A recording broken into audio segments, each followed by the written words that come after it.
red card, Kate, the red card. The red card is 10 seconds to stop. The yellow card is 30 seconds. So we start here. Start with the right. Obviously, we start with the 30 before we go to the 10. So that's how it works, okay? All right, so tonight, as candidates for town supervisor, we have the incumbent, Andy Stewart, and we have his challenger, Michael Maroney. Now, let me explain the protocol. The debate will begin with a 3-minute opening statement in this order. Mr. Maroney, followed by Mr. Stewart. The order was determined by a drawing of 2 pieces of paper, 1 and 2. So, actually, we could have gotten by with 1 because the default would have been 2, but we had 2 pieces of paper.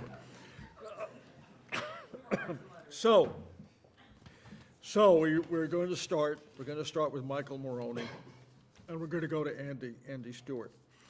The questions will be asked in rotating order directly to one candidate who will have 2 minutes to respond. Excuse me. The remaining candidate will have 90 seconds to rebut or respond to the same question. As we near the end of our hour, which is the allotted time segment here, I will then allow each candidate a 2-minute closing statement in the reverse order of the opening statement. That is, starting with Andy Stewart and finishing with Michael Maroney. So, excuse me, let us begin. And the first question goes to Michael Maroney. I'm so sorry. The opening statement. I've been shuffling these cards a little bit much. Okay, the opening statement, Michael Maroney. Thank you. My name is Michael Maroney, and I am running for the position of town supervisor because I feel the current supervisor, excuse me, has failed to fulfill his promises to the people. As the only full-time position on the town board, the town is guided in its direction by the supervisor. The supervisor has to lead in areas of economic development, policy making, fiscal responsibility, and long-range planning to ensure the future of the town. These are the areas where my opponent and I disagree. By way of background, I am 48 years old and have been a lifelong resident of Pearl River. I retired last year from the Orangetown Police Department at the rank of lieutenant. I'm married to a wonderful woman who's here tonight, Sharon, and live with my 3 sons, Joseph, Stephen, and John. I graduated from Iona College with a bachelor's degree in business administration and a major in finance. After college, I worked for Smith Barney and Prudential prior to joining the Orangetown Police Department in 1994. As your supervisor, I will work to revamp the zoning laws along 303 corridor, work with county and state officials to create an economic development zone, and bring new business into Orangetown. When you drive along 303 from the New Jersey border up to the Clarkstown border, what you see in Orangetown is a disgrace. When you compare that to what you see south of the border in New Jersey and up in Clarkstown, you have to ask yourself why. I think that's because of the archaic zoning laws that we have in Orangetown that haven't been updated in 60 years and also failed leadership. Along the same lines, my opponent and I disagree on the development of RPC. He's a proponent of selling off sections of RPC piece by piece, and I believe that that is a mistake. If we sell off the desirable pieces that don't require the remediation of the asbestos-laden buildings that we own, the taxpayers will be left footing the bill. We need to come up with a general plan outlining what we want to see in RPC and bring in developers that will look at the property and give us their proposals of how best to meet the community wants and needs. Mr. Stewart has failed to further any progress in this area in 4 years, yet he asks us to give him 2 more. I say why? We all know the controversy surrounding Anelitech, and let me be very clear, I am opposed to Anelitech. I live in Pearl River, and I'm raising my family there. I do not want any company coming in that has the possibility of affecting the lives of my children or any of yours. To that end, I believe that we need stronger laws in place to protect both public health and the environment. Mr. Stewart appears to champion the same position as I do here, but what has he accomplished in this area? Nothing. Also, I will work towards fiscal conservatism to build infrastructure on a more timely basis than waiting to bond everything and kick the can down the road. Mr. Stewart tried this past August to pass $10 million in bonds, which would be a 15% increase in town debt. Thank you, you're out of time.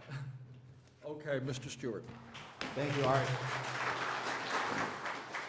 All right, folks, I'm going to take the high road here, and rather than using my opening statement to attack the other guy, I'm going to tell you a little bit about what I think we're doing in this town and what we need to do. First of all, who am I? Most of you gotten to know me. Live in Nyack.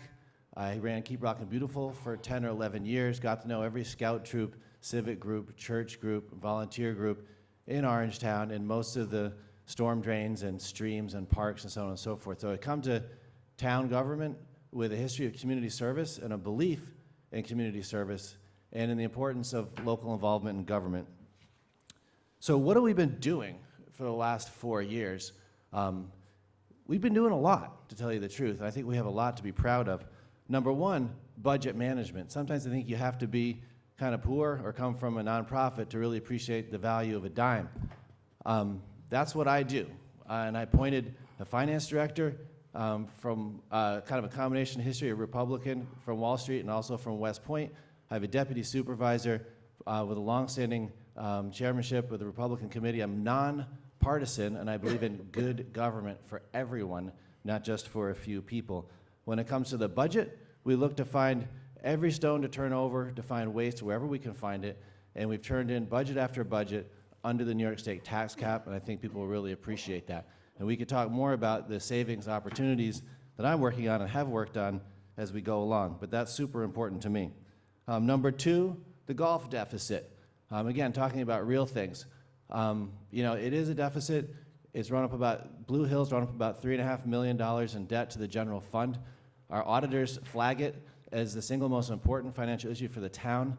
It is long overdue that we take a hard look at it, act with compassion, act with intelligence, and be able to stand up and tell the taxpayers that we haven't been throwing away their money anymore.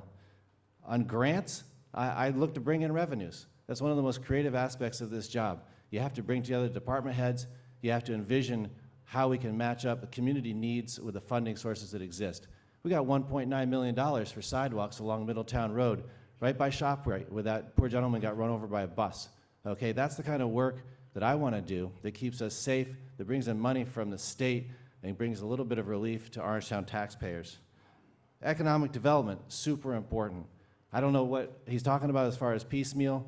I think we all agree Rockland Psych is an enormously important project. We only got one shot at it. We don't want to be in a rush. And there's certain things we want, certain things we don't want. We want tax ratables. We don't want non-tax paying facilities there. We want a waterfront park. And we want good things for our community and not bad things. Thank you for the red card. I'll just wrap up by saying that as a big believer in open government, the fact that we're on TV tonight is partially my work using grants, and I look forward to continuing this conversation. Art? Thank you very much.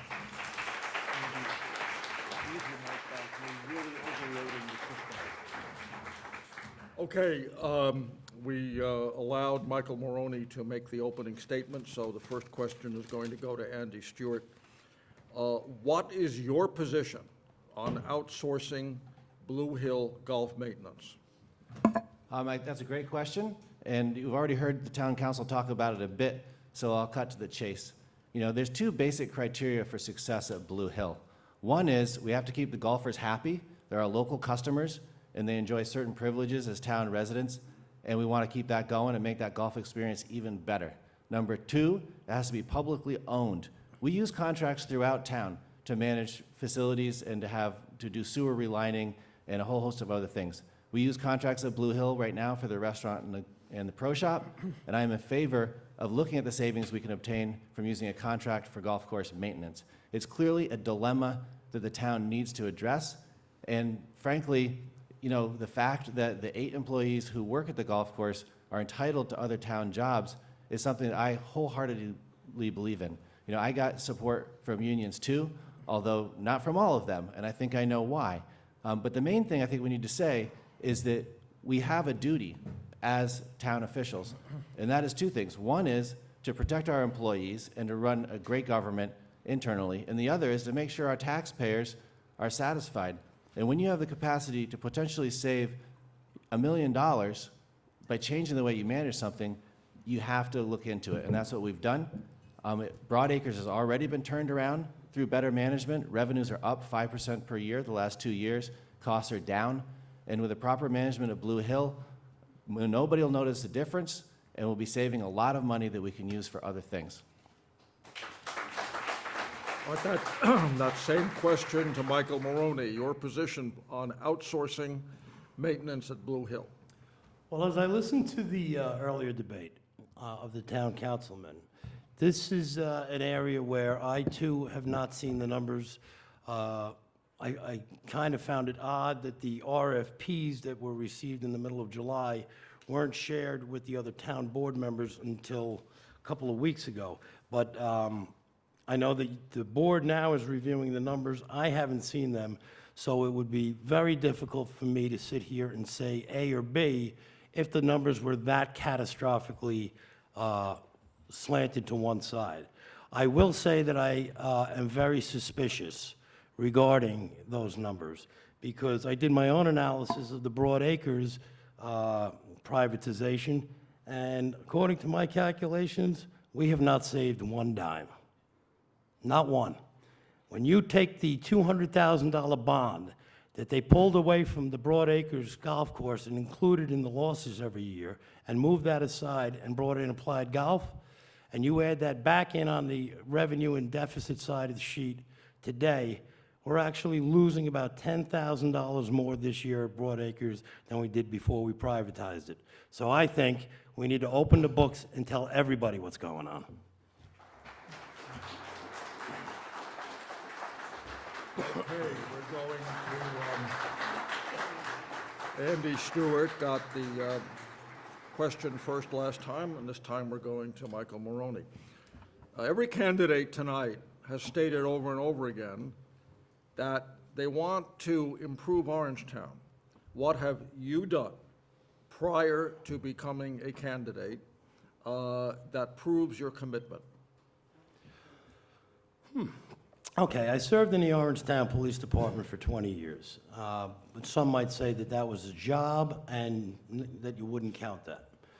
But in addition to that, I have been a coach in this town in the Pearl River Little League. I have been a coach in Babe Ruth, youth soccer, the Gaelic Football Association. I was on the board of directors for the Piermont PAL for 10 years. I took their basketball program when I started from 30 kids to over 305 locations. I also started their youth golf program down there, which I'm very proud of. I am a member of the AOH, I'm a member of the GAA, I'm a member of the Knights of Columbus, I'm a member of the Elks. I've been actively involved in every aspect of this community since I was born here 48 years ago.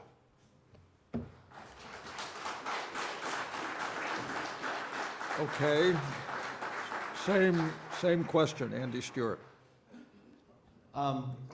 It's an easy question to answer, so I'll start with a follow-up to the last one. Mr. Maroney says he hasn't seen the numbers. I don't think he's really looked at numbers, frankly. He's accused me over and over of doing draconian tax hikes when the newspapers are publishing headlines about how I've cut taxes and met the New York State tax cap every year. So I honestly don't know what numbers he's looking at. If he wants to see the town's independent financial audit, which talks about the losses of the golf course, it's an open book, as is our entire work here. So I encourage you to do that. On the question of community service is very, very important to me. I spoke about Keep Rockin' Beautiful earlier and how long and hard I worked with so many of our local organizations to recruit volunteers. People who are in here tonight, I met at first by organizing cleanups along the Sparkhill Creek, along the Pascack Brook as it goes through Pearl River, the Norrishawn Brook as it comes down from Route 59 into Orangetown.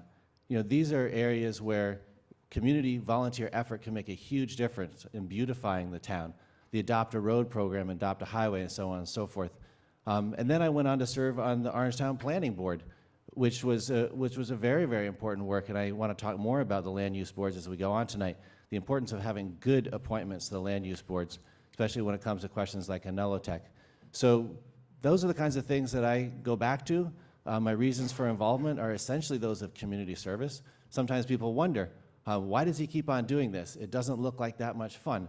I actually think it's an amazing, amazing thing to have the privilege to do, which is to serve the public in town government. Thank you. Okay. This question is directed specifically at Andy Stewart, but of course, Michael Maroney will get a chance to respond to it. You have questioned Mr. Maroney's record during his tenure as an Orangetown police officer. Why should this be an important issue in this campaign? In short, integrity matters, and there's nothing more important in this town than that we honor the badge. This town has lost police officers to horrific terroristic events, both on duty and off duty. When we look at voting someone into government, you want to know everything about their background. I think it's incumbent upon Mr. Maroney to disclose his disciplinary history in the town of Orangetown.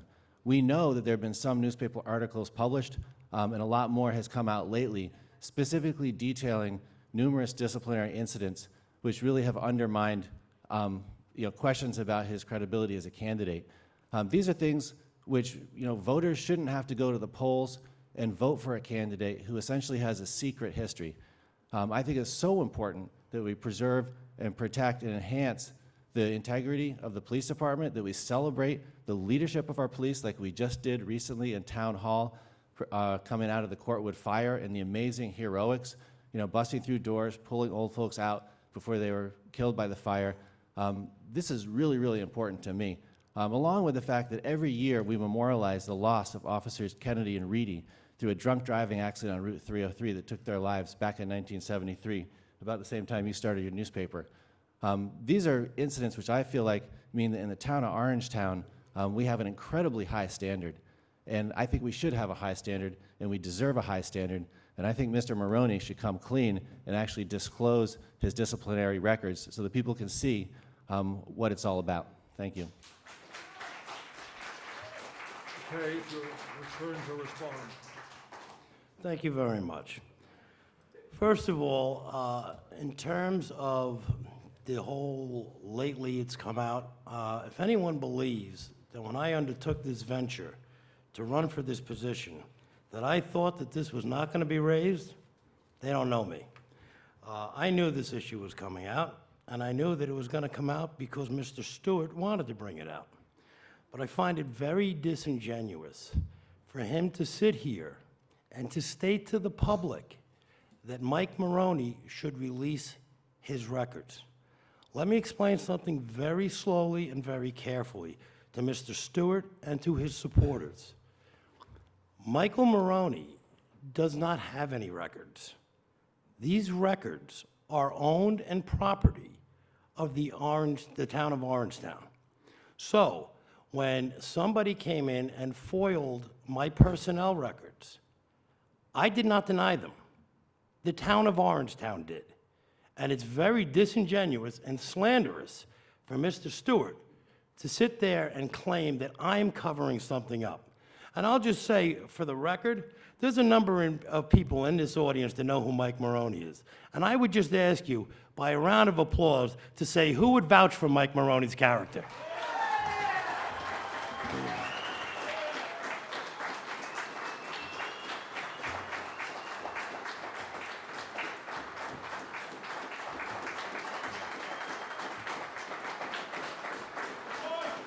Okay.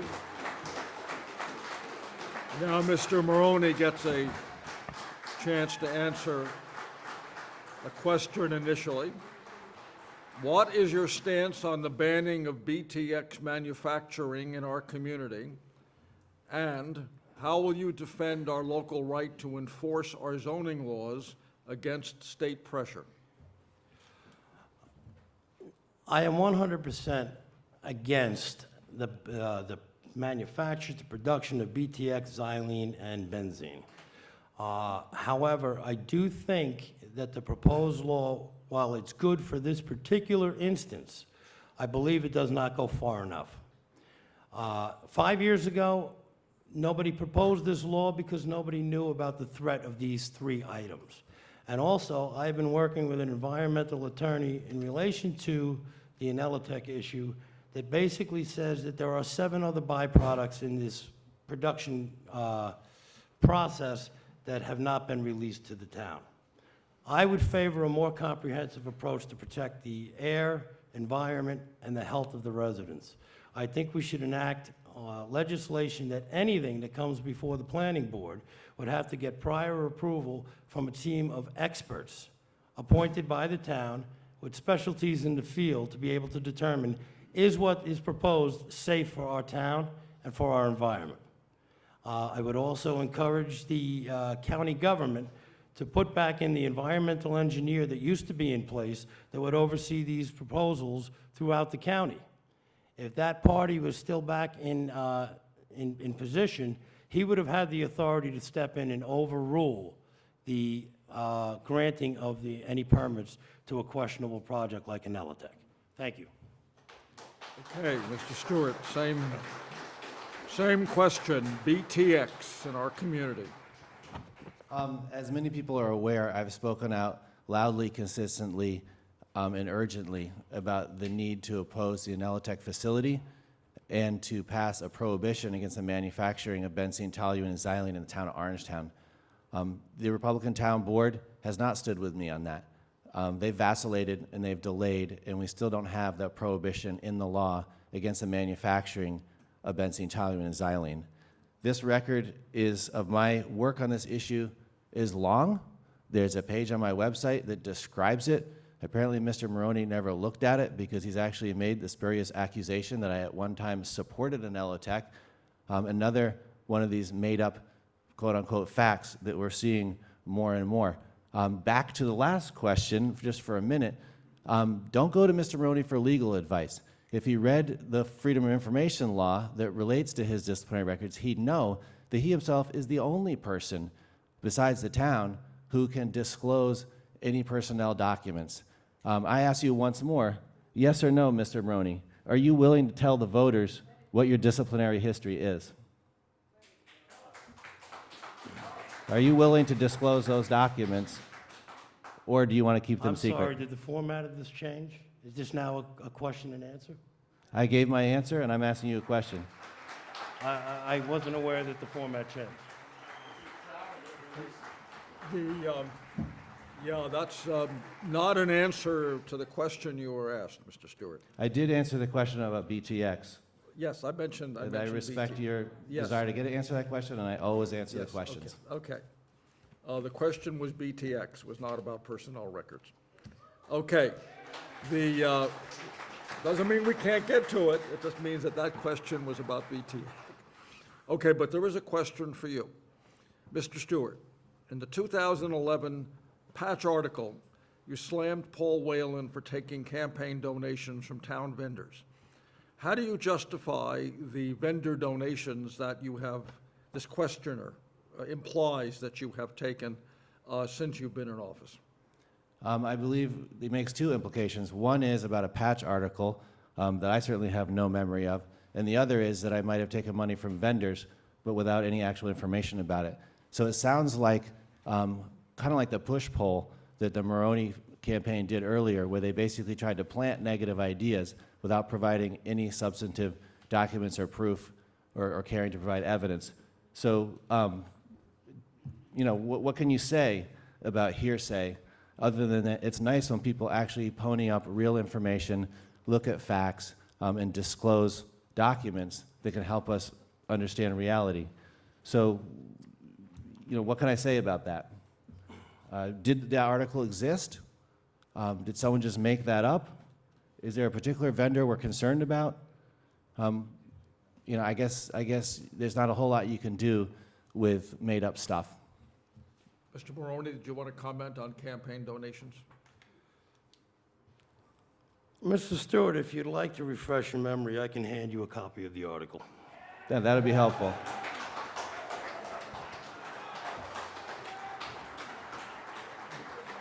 All righty. In fact, the article states that you chastised Paul Whalen for taking political contributions from vendors doing business with the town. And my simple math has shown that your campaign has taken almost $40,000 from vendors doing business with the town in the last 4 months. Okay, is that your response? That's my response. Okay. Let's move to another topic. And this would start with Mr. Maroney. Would you support downzoning to attract new ratables? Downzoning in what context? Well, by downzoning, I would mean specifically, I would assume that the person who wrote the question specifically means changing zoning for the specific purpose of attracting new ratables. I'm going to go, I don't know who asked that question, and if anybody wants to clarify, they can raise their hand. I'm going to assume that they're referring to downzoning to allow more high-density housing, or, I'm not sure where you're going with that. I do think in terms of the RPC development, everybody has said in the earlier debates they oppose high-density housing, and I think that they're all referencing, up in Ramapo, I think it was specifically addressed. I do think that this town does have a need, though, that has not been met. We've talked about senior housing, making an area where it's more affordable for people that have raised their families and don't need these large houses anymore. But there's also another need for the young people that have been raised in this town, that have gone through the tremendous schools. They all get into fantastic colleges, but there's nothing back here for them to come to. I don't think that it's a poor idea to look at a section of RPC and have it developed to an area that might be conducive to attracting our young people to stay here, get settled in this town, put down their own roots, and keep the tradition going. Okay, Andy Stewart. Downzoning, and again, that's not defined, downzoning to attract new ratables. What downzoning is changing zoning law to increase the amount of density permitted, or taking residential and making it commercial, or taking light industrial and making it industrial. That's downzoning. I'm opposed to downzoning. One of the great things about Orangetown is that it has a very conservative zoning practice. It was set up by intelligent people, and we have a wonderful diversity of land uses in the town of Orangetown. We have a corporate park. We have light industrial areas. We obviously have a Pfizer campus, which is overdue for redevelopment as light industrial. We also have wonderful residential neighborhoods and historic downtowns. This tapestry of zoning is important to preserve. I'm opposed to downzoning. A specific example of that might be when there was a proposal by the sheet metal company to take a piece of land on Route 303 that was partially commercial and partially residential and just switch it all to commercial. I oppose that. And guess what? We preserved that piece of land and the residential quality of life, and they ended up buying a piece of land a building down in the corporate park. The Olympus building finally has a new owner, and that's a wonderful thing. This town can attract good economic development. It's a great place to do business, and we need to maintain our zoning the way it is, and we don't need to go for high-density housing, and we certainly don't need to convert residential zoning into commercial zoning. Thank you. Okay, I started with Mr. Maroney on the last question, so I'll start with you on this one. What plans or specific vision do you have for the RPC property, either in the way it would be developed or in what are you going to do with it as it sits now? Thanks for asking that question. It's not an Andy plan. The town actually has a draft development plan for Rockland Site for anybody who wants to download it from the website. Through the work that I did and with others in my office in town, we've actually revised that. It is really a wonderful plan that sets the parameters for economic development there. The waterfront park that Councilman Valentine mentioned earlier is a key piece. The redevelopment of the core area with those 50 or 60 big dead buildings with tax-paying ratables that don't produce too many trucks, noise, dust, or anything else that is bad, and that directs traffic towards Veterans Highway and not towards Convent Road, which is a narrow country lane. Those are certain principles that are in that development plan that I think this town has long stood for. I am very, very excited about the redevelopment potential of the site, and I think that we're going to move forward with that, but we certainly only have one chance to do it right, and we don't want to be in a rush. And the Office of Mental Health and the New York State are not easy folks to deal with. And now, in difference from when the town first bought the land, there are 3 important pieces of state land which are currently vacant, and we need to be able to control those. We don't want the state to sell them to the wrong people. I'm talking about the former Children's Hospital, where they're filming Orange is the New Black, the power plant complex, and Staff Court, which is over by Veterans or Orangeburg Road. In particular, with the Lionsgate operation, I think it's really exciting to consider trying to get them to actually buy that piece of land and that building and continue to film there and pay taxes for a long time. Working with Reason and the other neighborhoods around there, I can see that people support the continuation of filming there. And I'm excited. I've been pushing forward with that and trying to get the Empire State Development and the Office of Mental Health to really take Lionsgate seriously in their interest in buying that. So I think we have good ideas and good opportunities, but it's a beast of a redevelopment process, and we need to recognize that we only get to do it once, and we got to do it right, and so we don't want to rush it. Thank you. Mr. Maroney, your take on RPC. Many of the points that Mr. Stewart made, I wouldn't disagree with. If you're going to put commercial ratables in there, we don't want the trucks going onto Convent Road. I mean, I think that a lot of it doesn't even need to be repeated. What I would like to see is a little bit more, plans and substance. What specific industries are we looking at? And get a little more specific, there's 42 town-owned buildings that need asbestos remediation, excuse me. I've met with a group of very successful businessmen that work in construction trades with some of the biggest developers in Manhattan. They're also involved in the coordination and design systems of some high-tech industries. And one of the things they said to me that they could not understand was that they see massive data centers and high-tech industry going to places like Parsippany, New Jersey, and Teaneck. Why aren't they going into RPC? I've gotten these gentlemen to agree that after I'm elected, that they're going to actually act as a panel to help me further this agenda, and let's get this town moving forward. Thank you. Okay, I started, the last question was initially directed to Andy Stewart, so I'm going to give this next question to you, Mr. Maroney. What changes, if any, to the Land Use Board appointment process would you make? I think it's important to remember that the people that serve on all of these boards in the town, they do so on a volunteer basis. I mean, let's not lose sight of that. When they do get paid, they're not doing it for the salary. It's not like somebody's going to buy a vacation home on what they're making from participating in this. It's part of I think it's a way of giving back to the community.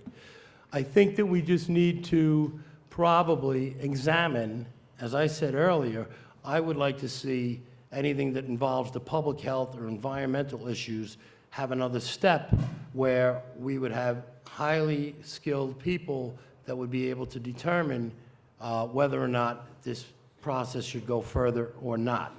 I think that the process now is not flawed. I think that the board, can make those selections, but I think it should be based on a person's qualifications.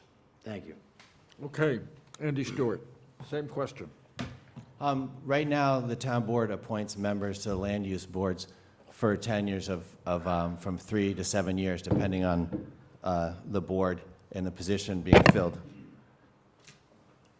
I guess the thing that I think is most important to stress right now is, number one, we need members and we need leadership on the land use boards that really does listen to the community. and listen not just with their ears or with the show, but with their feet. And what I mean by that is go visit the sites. You know, don't be on the planning board and just look at the maps and drawings that the developers bring in, but go talk to the neighbors and go look at the sites. I think that should be a requirement for participation on the planning board. Secondly, we need more training. I mean, the fact of the matter is we're getting very complex applications, and the Inelitech one was a great example of that. Industrial facilities. We do have experts. We have fire inspectors, building inspectors, highway. They all review applications through the project review committee, and the boards have the authority to go out and obtain expert services. But we need them to actually use those services. And in the case of the Inelitech project, there was a big gap there. And that's why I spoke against it at the planning board, and I spoke against it at the zoning board, because I didn't think the review process was good enough. And I think that we need to do better for the town with large and complex applications. And we don't want to be caught flat-footed. And for that reason, I would increase the training requirement, require site visits, and make darn sure that our appointments to land use boards are not political favors, but they're going to people who really, really listen to the community. Thank you.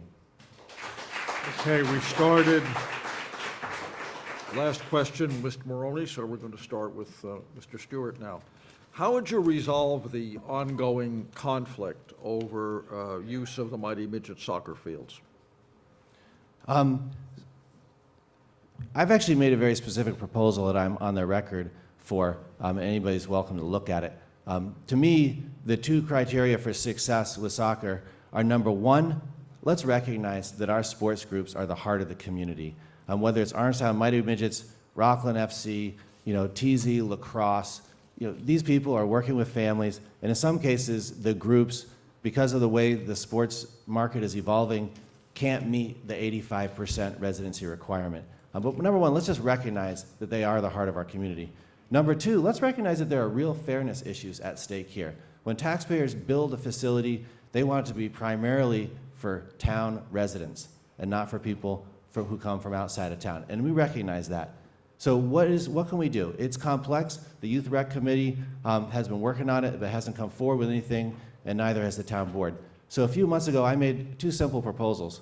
One was that we retain the 85% residency requirement for sports groups who have priority access for free to town fields. But number two, we recognize that some of them can't meet it, but we want them to try. So let's have a fee for non-resident participants. But don't go under 65%, because then you really have to wonder whether the town resources are being dedicated to town folks or people from outside of town.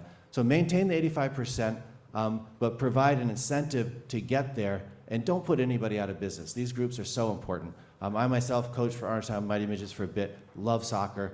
There's just no doubt about it. You don't want to upset the apple cart when it comes to the sports leagues. So that was one proposal. The other proposal is there's a lot of back and forth around access to the soccer complex. And it's a little difficult, and it's a really busy schedule. And I think that the Parks Department should have a number of field time hours, daytime, under the lights and so on, per week, where they can just easily slot in whoever they think needs that time that week or over a series of weeks. Right now, that doesn't exist. It's a give and take, it's a negotiation, and a lot of times people are kind of left out in the cold. I don't think that's good for OMM, and I don't think that's good for the other groups. Okay. Thank you. All right, Mr. Maroney, same question. How would you resolve the soccer field issue? I think it's very important to remember at the beginning that whether you're talking about South Orangetown Little League or the OMM complex, that neither one of those facilities would be there without those two organizations. This town did not put the money up to create those fields. They own the property, but those organizations came in and they put the funding behind it. They created the fields. And I mean, a lot of hard work and volunteers went into that. Anything that we go forward from that, I think that has to weigh into consideration. Now, that being said, clearly, I don't think that anybody is going to argue against the fact that all town kids should have the opportunity to play on town fields. But my understanding is that ORAC, the organization, the committee that was put together to assist the Parks Department in coming up with a resolution, came up with a resolution.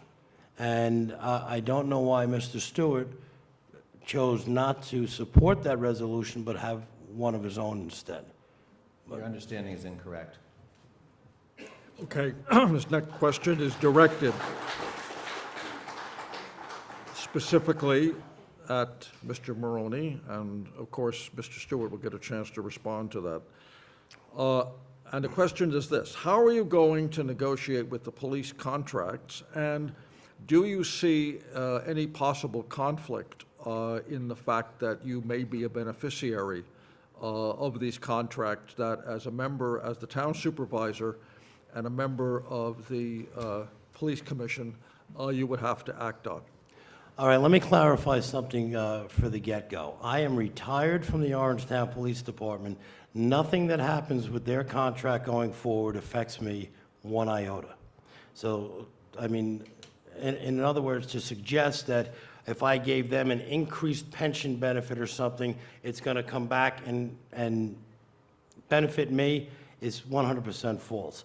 When I retired and walked out with the retirement that I got, my retirement stays the same regardless of what happens to them going forward. Now, throughout my career, I rose first to sergeant and then to lieutenant. The nature of my positions in the police department quite often at odds put me at odds with some of my employees. The men and women of the Orangetown Police Department, I have earned their respect over the 20 years that I put in there, and since I left. They know me as a man of integrity, a man of intelligence, but also as a man of fairness. I can sit down across the table with these people, and they know that I have a fiduciary responsibility to the taxpayers in the new role that I will be undertaking. So I do not see any conflict whatsoever. Thank you. Andy Stewart.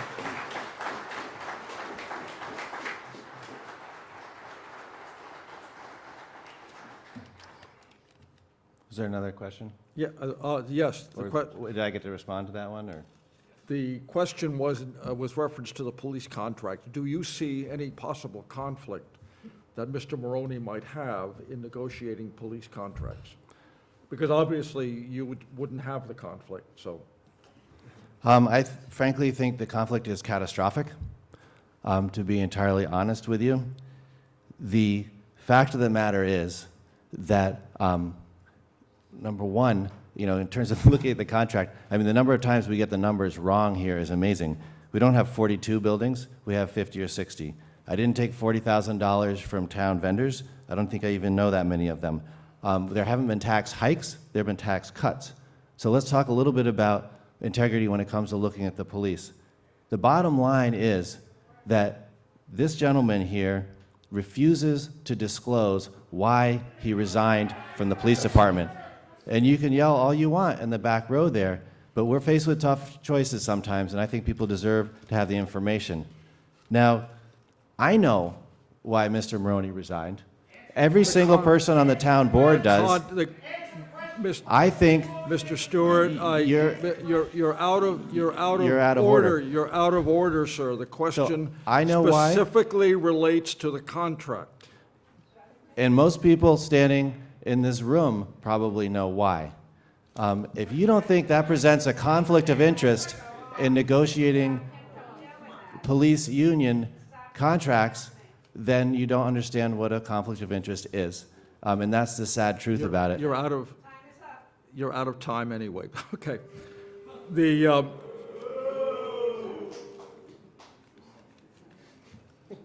Okay, on that positive note, let us move to the closing statements. We started with Mr. Maroney with the opening statements, so we're going to start with Mr. Stewart, and you'll have 2-minute closing statement. Marcus said go. All right, as far as a closing statement goes, look, we've had to raise some awkward issues here that we would prefer not to have to talk about. Issues of integrity, issues of conflict of interest, issues having to do with what happens to town employees when maintenance of the golf course is done through a contract instead of doing with town employees in order to save money. These things are real, and I think it's really important that this room is full right now to overflowing, because clearly in the town of Orangetown, people really do care, and we're all invested in having a responsive town government that can balance the needs of the people in the different parts of our community and the needs of taxpayers overall. And that's what I stand for. I've been here for 4 years running the town. We've been under the tax cap every single year, and my budget proposals have been under the tax cap the last 3 budgets. I'm proud of that record. I'm proud of my efforts in defense of the community when it comes to public health and toxic industries. I'd like to spend my whole time talking about that. Unfortunately, my opponent began his opening statement and will probably finish by attacking me rather than talking about who he is and what he really stands for. And that presents all of us with an awkward situation. And I'm sorry about that. But the fact of the matter is, these things really do matter. It really does matter who becomes town supervisor, especially in this election. And I would say to you that I have a record that is worth the respect of the voters. And I encourage you to look at the person and not the party, and to say what is in the best interest of Orangetown. Who's going to listen? Who's going to work hard? Who understands the issues? And I think I've done a good job by you, and if you want me to continue, I will serve another 2 years. Thank you very much. Thank you. Your turn.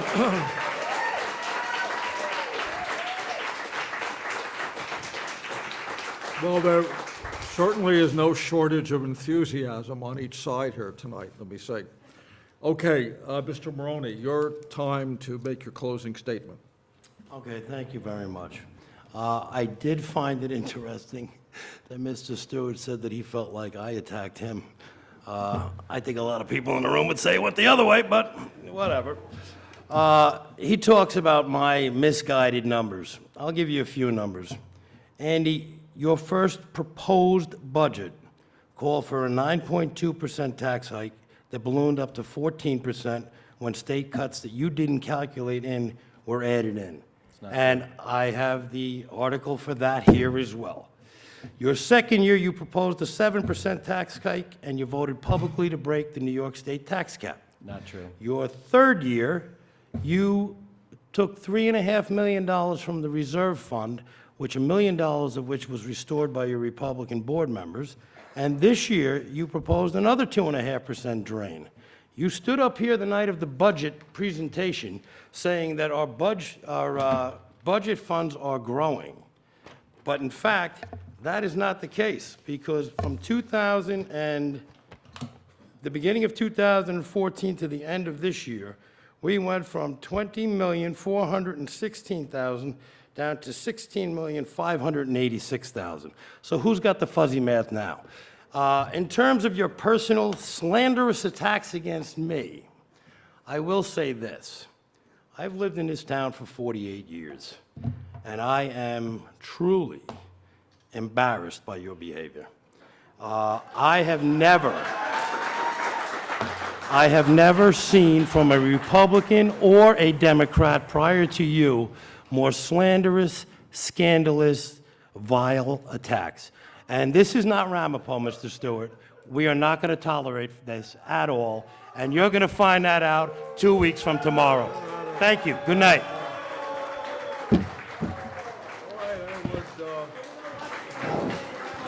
Thank you very much for participating, Andy Stewart, Michael Maroney. Thank you for turning out tonight. You can watch this in reruns on Channel 78 Cable or Channel 30 Verizon. Thank you very much. The answer is no. He's not going to disclose.